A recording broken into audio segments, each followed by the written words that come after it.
Welcome back to the channel, everybody. My name is Slick, and this is Breaking the Clutch. Today on Halo Wars 2, we have a brand new Shipmaster build order guide.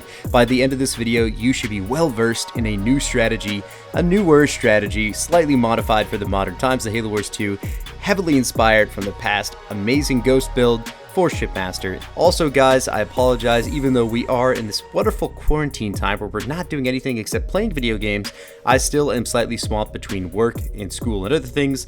So if anybody in the comment section below feels so inclined to do a build order guide well posted out with timestamps down in the comments from this video, that would be fantastic. Otherwise, you can watch this video and hear everything that I'm doing play by play as I'm doing it, just so you can effectively understand how to utilize these strategies. So thank you guys so much for watching. This has been Slick from Breaking the Clutch, and enjoy the video. Alright guys, so first things first, you're going to do is create a ghost. You're basically just going to go grab as many supply crates and whatnot on the map as possible.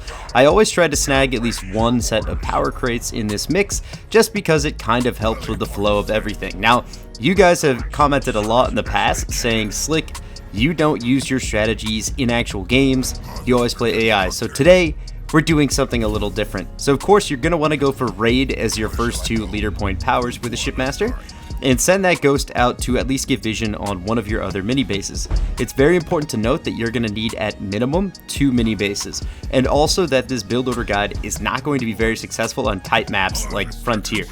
Okay, here on Mirage, it's going to work just fine. So of course, as you can see, we go generator third, and then we're going to buy a mini base the second we can after that first generator. Of course, at the same time, you don't have to buy the mini base right away. If you want to buy a harvester fourth and then go into that mini, that's fine too. Just I've found that the timing works really well here. So of course, gonna have a couple grunts. See, we're just constantly moving around the map. Want to get that vision, want to understand what's going on, and also want to grab all the power crates. It's also really important to buy your second mini base ASAP, as we did here, and then send your unit across the map to go and harass enemy power crates. Now, see, this is just a cheeky thing I do in Mirage here. Normally, you just send your 3 grunts out, build a harvester on the mini base. You just want to grab power node ASAP. You want to get that power node before 2-minute mark, just because, especially if you snag that first power node before the 2-minute mark, what you get is kind of amazing. This amazing like power income you get during a defending push, and you might see that here in a second. Now, of course, you're going to notice that I send the ghost out to scout a mini base and then a main base before the 2-minute mark. I want to do this because you get a lot of information that time. As you're going to see here, I see he's going Harvester 5th instead of a War Council or anything else.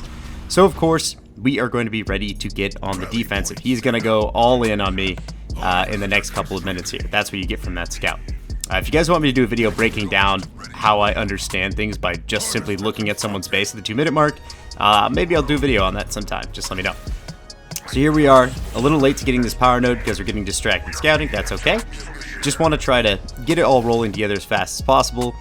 As you're going to notice, the second that we have the ability to, we're just going to be producing ghosts. Now, I know what you're thinking, Slick, we haven't seen this happen for a long time. Going just ghost plays is a very, very old strategy, and it's just really fun right now. It works really well. Scouts are great in the first 10 minutes, and they steamroll into this really good and fun map control plays that kind of happen later on. So here you're going to notice that I'm spotting that he's trying to send his units across the map just to try and yoink my mini bases, or power nodes, you never know. But as you see right now at 251, I have a really good map control here, and then I'm pushing across the map to attack with my ghosts, and this is what I normally do. But check out that mini map. Here I spot it immediately. We have an all-in enforcer push just as we suspected. So instead of defending his mini base, he was like, I'm just going to go hit your main. So in this situation, you want to cancel a ghost and throw up a turret ASAP. And then, specifically to the Arbiter attacks here, you want to ram all of those enforcers and target fire them. That ghost does not matter to me, it's there just for kind of logistical reasons, but right now we just want to get aggressive. You're also going to notice a ghost shield comes into effect right about now, and it's going to make things really, really easy for me defensively wise. So he's only got about an equal population, because we've both been producing units pretty avidly here, to the point where my ghost can actually overpower this initial push. He's got plenty of enforcers, and even if he uses his stun mines well, he's not going to be able to hold off the fact that I've got 6 ghosts with shield. Notice how I'm microing them away from these bombs, and guess how also I can hit those bombs because they're detector units. It's pretty cheeky. So those drop mines, those plasma mines don't do anything here. Gonna be able to take those out, and you see he stands on my welcome mat and he's like, oh, I guess I don't really have much of anything to do here. So you're going to notice I'm just kind of pushing off this attack. And I'm just going to constantly produce ghosts. You're going to notice I don't even have a second generator. It's just generator third and then harvesters the rest of the day. It's pretty much just a strong strategy in the sense that you have all of these very fast moving vehicles. Now that I'm confident that I held off that push, I'm going to sack my 5th harvester, and I'm actually going to go for a second extractor, if you will. I want to keep it, racial terms correct here in terms of Halo Wars 2. Maybe I'll edit this out. It's getting awkward. Digging yourself a hole, Slick. Here's another unit pile in the middle of the map. Going to be attacking all this, ramming these ghosts as quickly as possible because I have Ghost Shield. He does not. He had to invest a lot of power into the Enforcer push. You're going to notice I'm just target firing these ghosts as best I can. Look how fast these units drop. And my ghost pump is just so perfect. You're also going to notice here, I think about upgrading my extractor. Then I realize, if I get into Tech 2 quicker than him, I've won the game. So you're going to notice I go back here and cancel that. So what I'm trying to do in my newer builds is actually not go for that upgraded second extractor. Just get right into Tech 2 quicker. And then you're going to see, we're going to get into the bulk of this play. And this build order in general just kind of really adds up well. It has a really good flow. You're going to notice we have complete map control right now. I'm not going up to his front door. I totally could, but if I do that, then he can just produce enforcers behind my push, and then he just walks up to my front door. So I'm just going to kind of slow play this. Drive around a little bit, see what's going on, take out this free mini base. And you're also going to notice, since I have raid 2, as soon as I'm confident I'm going to take out this middle mini base without any kind of aggression, I can go and cap nodes with just 3 to 4 ghosts, and that's generally speaking what I try to do as soon as I feel comfortable. See that I actually lost a ghost there because I wasn't paying attention. The speed at which ghosts capture nodes with raid 2 is just phenomenal. Third point, you want to go for beam, and now you're looking really, really cozy at this point.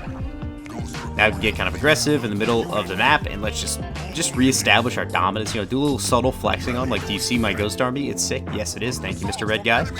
We're still keeping up the ghost pump, and then you notice we're upgrading harvesters the second we have power, after we get that extractor upgraded, after we get Tech 2. So it's just it's a super supply heavy build. That's all we really care about. If you mess up a couple of these upgrades here or there because I'm moving so fast, that's all right. Just trust me, stick to this core style, what you're noticing the most, and you will get pretty far with it. I'm still producing ghosts until now I have this double foundry setup coming, where you'll see I will double pump marauders, and there's not much that they can maintain here. He's going to try to take some of my nodes out of my control, which is it's a good decision from his part. And I'm going to grab a second base around 650, 630, 650 in that window. 630 to, I'd probably say 6 minutes, 30 seconds to 7 minutes. I try to get a second base if things are going swimmingly. Some players are really good at defending this, in which case you just want to keep up the aggression, keep pumping your money into your army builds, and don't even focus on, say, doing anything until you're completely sweeping the legs of your enemy. And you'll see that's precisely what is happening right now. I've killed the mini base, I killed the middle mini base, he's lost 2 mini bases. Now I'm just going to all-in send on his main base, and you're going to see he's got not even a locked base. He has absolutely nothing to assist with this. All of my map control has allowed me to effectively shut down any grunt production or anything that comes out of that. And my ghosts are just wrecking havoc on this base, even though they are such cheap and weak units. You're going to notice I'll set my Marauder over there to reassure my purchase of that. And then my little power node squadron of ghosts is actually going to run into his full army. Raid camp is targeted first in this situation to prevent any hunters from killing me. And then of course I'm going to meme beam his hunter here, because I know if he walks his army away just like he does there, I can hit the extractor and harvester first here. And if I cripple that, then there is nothing that this guy is going to be able to do. And generally speaking, if you kill their main production facilities and then you kill their extractor, it is going to be game. They're going to resign pretty quick.